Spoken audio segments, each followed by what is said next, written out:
Hello everyone, welcome to SwitchUp as we once again have a look at some of the games coming out for the Switch in this upcoming week. The dates that we'll be going from are the 30th of October up until the 5th of November, and of course first we'll cover a few games that we may have missed on a previous video for whatever reason. Okay, with that said, without further ado, what's coming out on the Switch this week? Let's find out.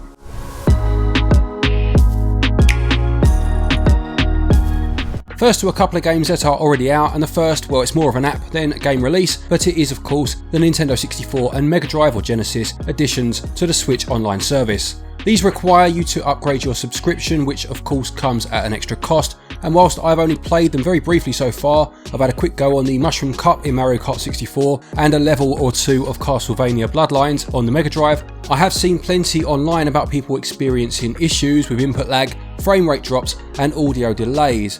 I'd be interested to know what the general consensus is here. Is this a major problem? Have you experienced any of these issues yourself? Do let us know in the comments section. Another game that released at the back end of last week was Dusk. This is a first-person shooter which first came out in 2018 and was inspired by Doom and Half-Life, but has a low poly look to it more akin to Quake. You'll be battling through an onslaught of mystical backwater cultists, possessed militants and dark forces according to the blurb, and I've heard very positive things about the game, I must say. It's selling for £14.89.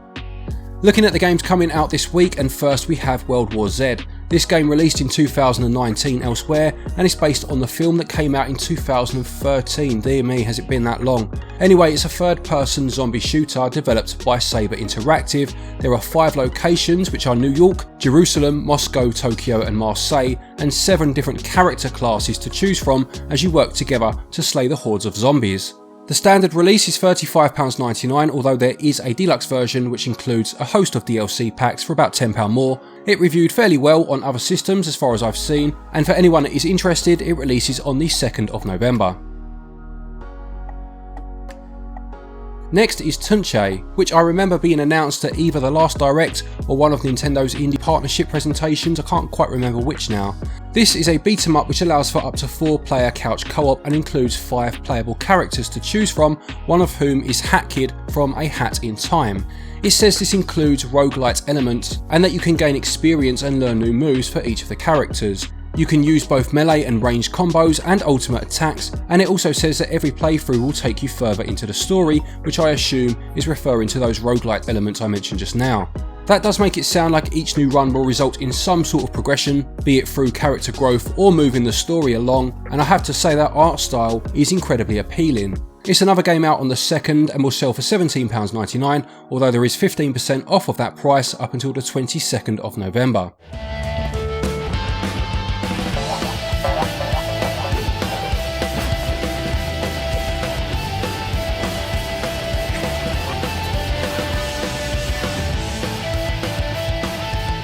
Then there is another beat 'em up, this one's called The Legend of Tianding. This one also has a really appealing art style with a strong manga vibe and is set on the streets of colonial Japanese Taiwan in the early 20th century.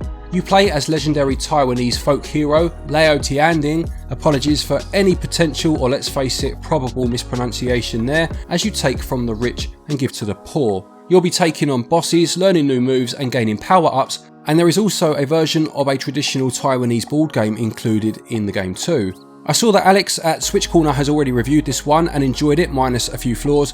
I will put a link to his review in the top pinned comment if you want a bit more information, but it sells for £17.99 and has 10% off of that price up until launch day the 2nd of November.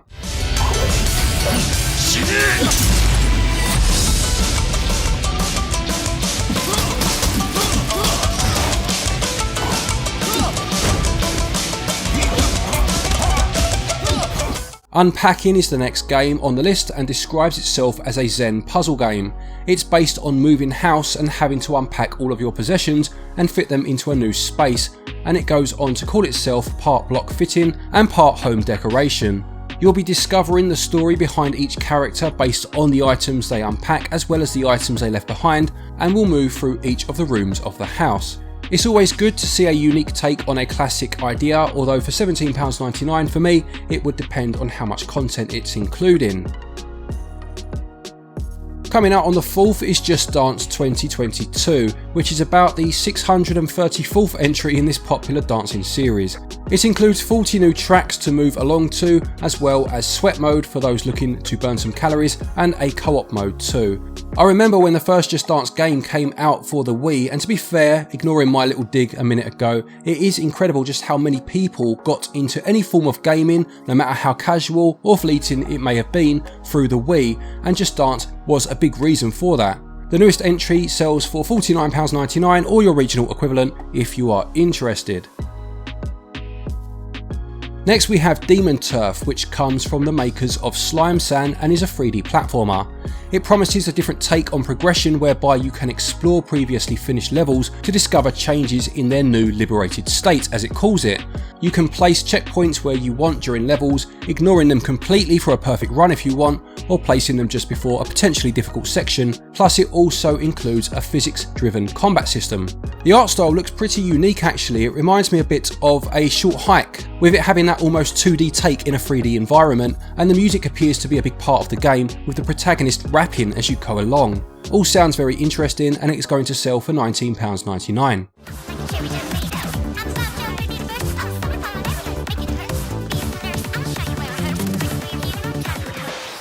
What the heck is wrong with you? But I told you I'd do it. Then we have A Boy and His Blob, which is a game that came out for the Wii back in 2009. I remember buying it on launch day actually, and that was itself a remake of an NES game called A Boy and His Blob Trouble on Blobalonia. For anyone that has never played either game, the basic premise is that the Blob has fled to Earth due to his planet being threatened by an evil emperor, and Boy and Blob must work together to navigate levels using the main gameplay mechanic of different coloured jelly beans, which when fed to the Blob transform him into a number of shapes and appliances. He may turn into an anvil that you can then push off a height onto an enemy, or into a balloon to help you travel over a bed of spikes. You get the idea, and it works very well. This is a HD version of that 2009 game, and it was much more refined than its NES original anyway, as you would expect, as it took what was a unique idea from that game and allowed it to fulfill its potential.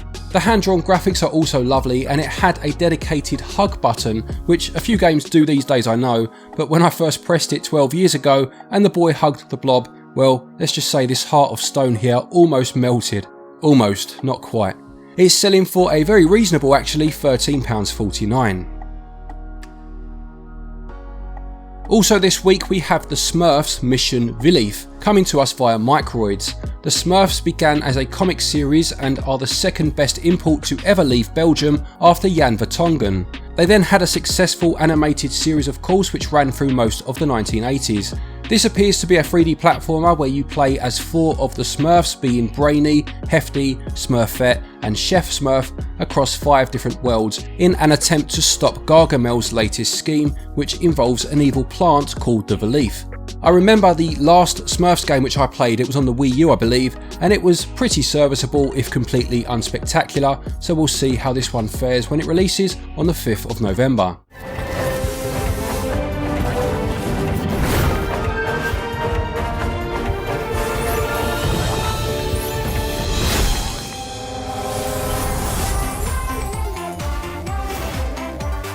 And finally for the week then we have Encodya, a game set in a cyberpunk future where a young girl named Tina is cared for by her guardian robot. They set out on an adventure to save the world from the greyness, as the blurb calls it, and this will see you embarking across different realities, solving puzzles and interacting with non-playable characters. It's going to cost £26.99, but it is another game with a discount, 20% this time, which lasts until the 21st of November. My parents are dead, Sam. The world needs you to see this mission through. Incompetent! The whole lot of you!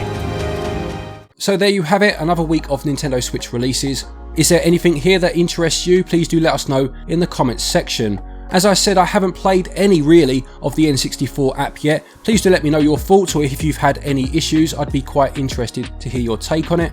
A quick thank you to our Patreons, as always, for your continued support, and to each and every one of you for watching our videos. Take care, and until next time, happy gaming.